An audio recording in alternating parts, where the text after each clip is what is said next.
એક વોટ્સઅપ ગ્રુપમાં અચાનકથી voice message આવ્યો ગોપેશનો. કાલે મરવાનો પ્રોગ્રામ છે.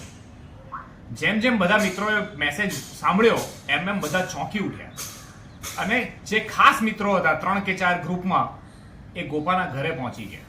જેવા ગોપાના ઘરે પહોંચ્યા, ગોપાને ખુશ હાલતમાં જોઈને બધાએ પૂછ્યું, શું છે ભાઈ?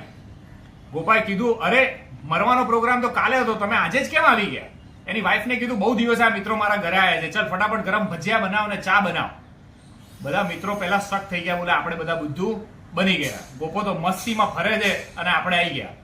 અચાનકથી હેમાંગને યાદ આવ્યું કે અરે યાર, આ કોલેજના દિવસોમાંથી આપણને ખબર છે કે આ ગોપલાને ર ની જગ્યા ળ બોલે છે અને ળ ની જગ્યા ર બોલે છે, એટલે મળવાનું કહેતો હતો અને લખ્યું મરવાનો પ્રોગ્રામ છે. બધા જ મિત્રો ગોપલાને બાલ્કનીની દિવાલ ઉપર લઈ ગયા. બોલ, તારે મરવાની ઈચ્છા હતી ને? ગોપો કે અરે ના ના ના, મારે મળવાની ઈચ્છા હતી, એવું કીધું તું. મરવાની ઈચ્છા મીન્સ મળવાની ઈચ્છા, એટલે કે મીટિંગ કરવાની ઈચ્છા. દોસ્તો, આપણે બધા દોસ્તીમાં એકબીજા ઉપર મરવાની ઈચ્છા રાખીએ, મળવાની ઈચ્છા રાખીએ અને એને માણવાની ઈચ્છા રાખીએ.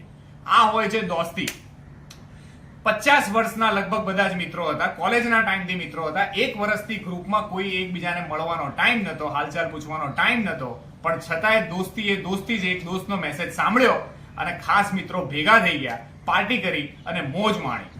माना कि शहर के सबसे गरीब हम होंगे, माना कि शहर के सबसे गरीब हम होंगे, लेकिन ये मेरे दोस्त विकी कभी तेरी दोस्त थी तो उसके पहले खरीदार भी हम होंगे और तुझे खरीद के इस शहर के सबसे अमीर भी हम होंगे.